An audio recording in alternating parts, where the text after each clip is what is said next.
आगे बढ़ेंगे, senior reporter Ziauddin Khan की एक्सक्लूसिव रिपोर्ट आपको बता दें।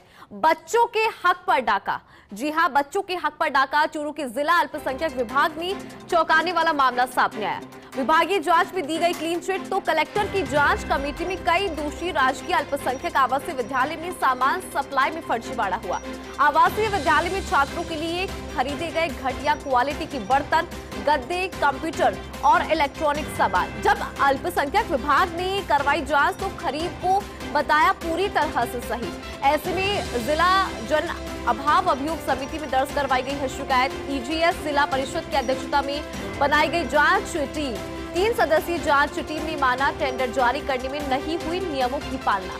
साथ ही जो बर्तन, गद्दे, कंप्यूटर और इलेक्ट्रॉनिक सामान में क्वालिटी है वो भी यहाँ पर घटिया रही है। फर्मों का भुगतान किया, ज्यादा पैसे भी दिए और जांच में 4 अधिकारियों और कर्मचारियों को यहाँ पे दोषी माना गया है। 16 सीसीए के नोटिस के तहत चार्जशीट जारी की गई है और आपको बता दें कि जारी करने की अनुशंसा यहाँ पर की गई। तत्कालीन जिला अल्पसंख्यक कल्याण अधिकारी मोहम्मद नियाज, कार्यक्रम अधिकारी गफ्फार खान और आहरण वितरण अधिकारी संजय महिला की तमाम जो है इन पर कार्रवाई यहाँ पर होनी है। अधिक जानकारी लेंगे, हमारे साथ हमारे सहयोगी जियाउद्दीन जुड़े हुए। जियाउद्दीन, देखिए अगर इस पूरी कार्रवाई की अगर बात करें तो किस तरह से यहाँ पर कार्रवाई होगी और पूरी रिपोर्ट पर आपसे विस्तार से जानकारी लेना चाहेंगे जियाउद्दीन। तो देखिएगा कि चौंकाने वाला मामला है जिस पर हक तब मासूम बच्चों का, उस पे हक पे डाका डाला अधिकारियों ने और उन कंपनियों ने जो कहीं ना कहीं उस टेंडर प्रक्रिया में शामिल हुई थी, या यूं कहा जाए कि जानबूझकर ऐसा खेल खेला गया। और मैं कह सकता हूं दावे के साथ, चूरू तो एक बानगी उदाहरण है।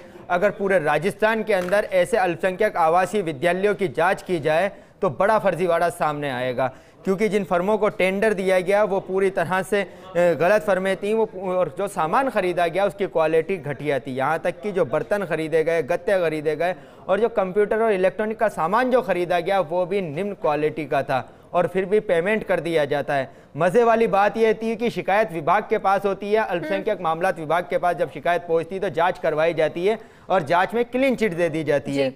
फिर चूरू के अंदर जिला कलेक्टर के पास ये मामला पहुंचता है, जिला कलेक्टर इसकी जांच करवाती हैं। जन अभाव अभियोग सतर्कता समिति जो होती है उसमें जांच करवाई जाती है। 4 सदस्यीय टीम बनाई जाती है, माफ़ कीजिएगा 3 सदस्यीय टीम बनवाई जाती है। जांच करते हैं तो मानती है कि ये जो पूरा जो प्रकरण है इसके अंदर संबंधित जो अधिकारी हैं, जो तत्कालीन जो जिला अल्पसंख्यक कल्याण अधिकारी हैं मोहम्मद नियाज, जो अब रिटायरमेंट भी हो चुके हैं, वो भी इसके अंदर दोषी थे। अब्दुल गफ्फार कार्यक्रम अधिकारी और तमाम जो उसके अंदर शामिल थे समिति में, वो सब इसके अंदर दोषी हैं। 16 सीसी का नोटिस जारी करके चार्जशीट जारी की जाए, लेकिन फिर भी कार्रवाई नहीं होती। 1.5 साल इस शिकायत को चलते हुए हो जाता है, लेकिन अब तक कोई कार्रवाई नहीं होती। एक अधिकारी का रिटायरमेंट हो जाता है, दूसरे अधिकारियों का ट्रांसफर हो जाता है और मामला ऐसे ही चलता रहता है। सवाल ये उठता है कि जब केंद्र सरकार और राज्य सरकार अल्पसंख्यकों के उत्थान के लिए लगातार बड़े पैसा दे रही है, बजट सेंक्शन कर रही है, उस बजट का सदुपयोग नहीं हो रहा, दुरुपयोग हो रहा है। नतीजा यह है कि इसी तरह के मामले पूरे प्रदेश के अंदर आ रहे हैं। चूरू के अंदर अब तक कार्रवाई नहीं होना,